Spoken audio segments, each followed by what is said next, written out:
5 minute निकालकर please मेरी ये कहानी सुनिए। अगर आपके अंतर्मन को, दिल को हिलाना दिया ना, तो मेरे चैनल को अनसब्सक्राइब कर लीजिएगा। दोस्तों प्लीज़ मेरी कहानी को सुन लीजिए। ये कहानी काफ़ी दुखद है और हमारा समाज भी आज ऐसी कहानियों से, ऐसे हालात से जूझ रहा है।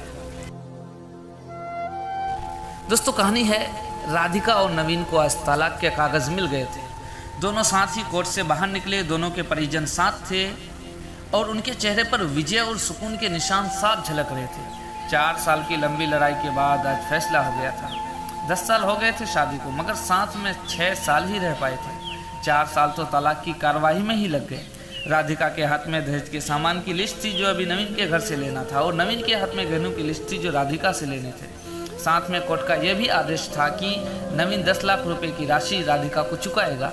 राधिका और नवीन दोनों एक ही टेम्पो में बैठकर नवीन के घर पहुंचे। दहेज में दिए सामान की निशानदेही राधिका को करनी थी, इसलिए 4 वर्ष बाद ससुराल जा रही थी। आखिरी बार, बस उसके बाद कभी नहीं आना था उधर। सभी परिजन अपने घर जा चुके थे। बस 3 ही लोग बचे थे, नवीन, राधिका और राधिका की माताजी। नवीन घर में अकेला ही रहता था। माँ बाप और भाई आज भी गांव में रहते हैं। राधिका और नवीन का इकलौता बेटा जो अभी 7 वर्ष का है, कोर्ट के फैसले के अनुसार बालिग होने तक वो राधिका के पास ही रहेगा। नवीन महीने में एक बार उससे मिल सकता था। घर में प्रवेश करते ही पुरानी यादें ताज़ी हो गई। कितनी मेहनत से सजाया था राधिका ने, कितनी मेहनत से सजाया था इसको राधिका ने।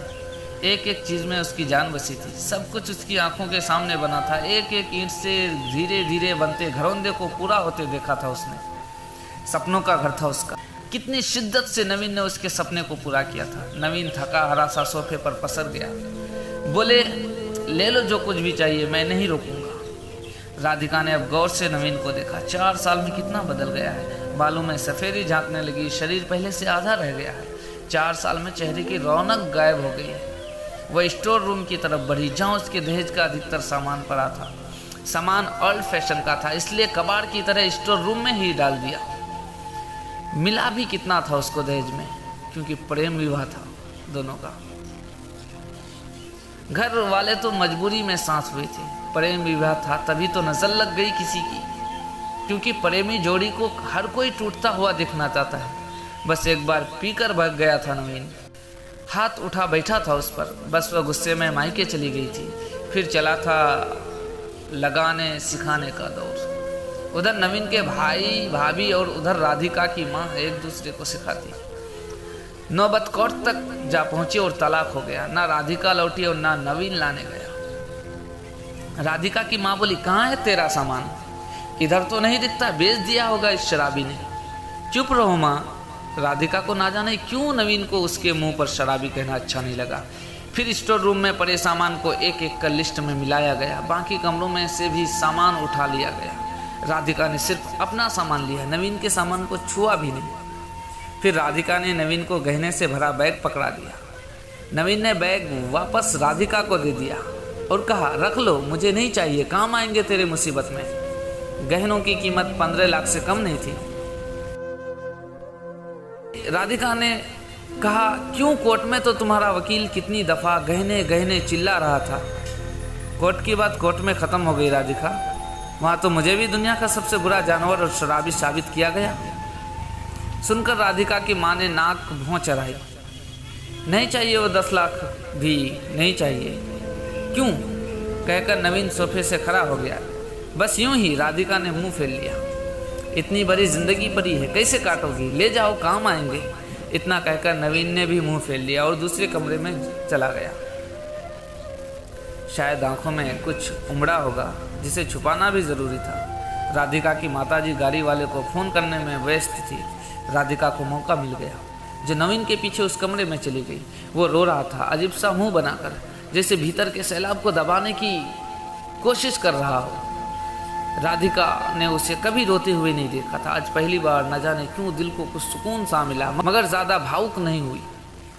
सधे अंदाज में बोली, इतनी फिक्र थी तो क्यों दिया तालाक? मैंने नहीं दिया तालाक, तुमने दिए। दस्तखत तो तुमने भी किए, माफ़ी नहीं मांग सकते थे? मौका कब दिया? तुम्हारे घर वालों ने जब भी फोन किया काट दिया। राधिका बोली घर पर भी आ सकते थे, हिम्मत नहीं थी। इतने में राधिका की माँ गई, वो उसका हाथ पकड़कर बाहर ले गई। अब क्यों मुंह लग रही हो इसके, अब तो रिश्ता भी खत्म हो गया।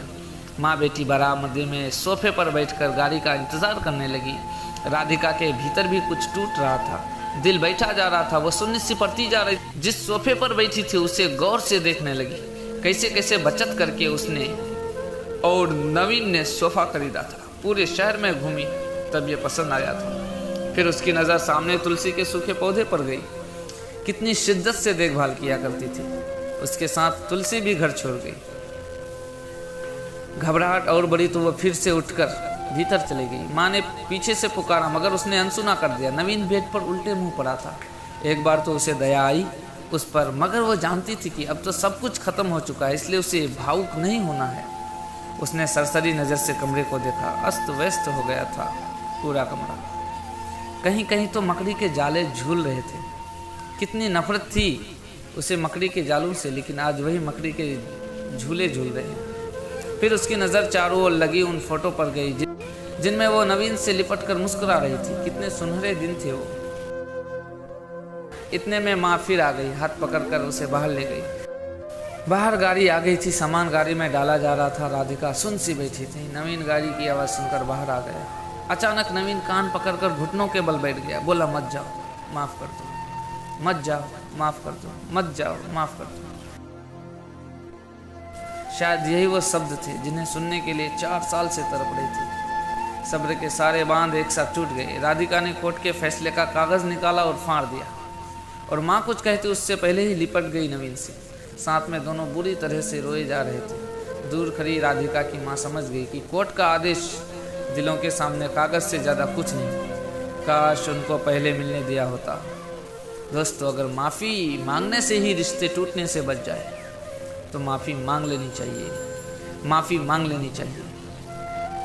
जय हिंद दोस्तों। ज़रूर शेयर कीजिएगा, ज़रूर हो सके किसी की लाइफ इसी में बदल जाए दोस्तों। ज़रूर शेयर कीजिएगा। थैंक यू दोस्तों।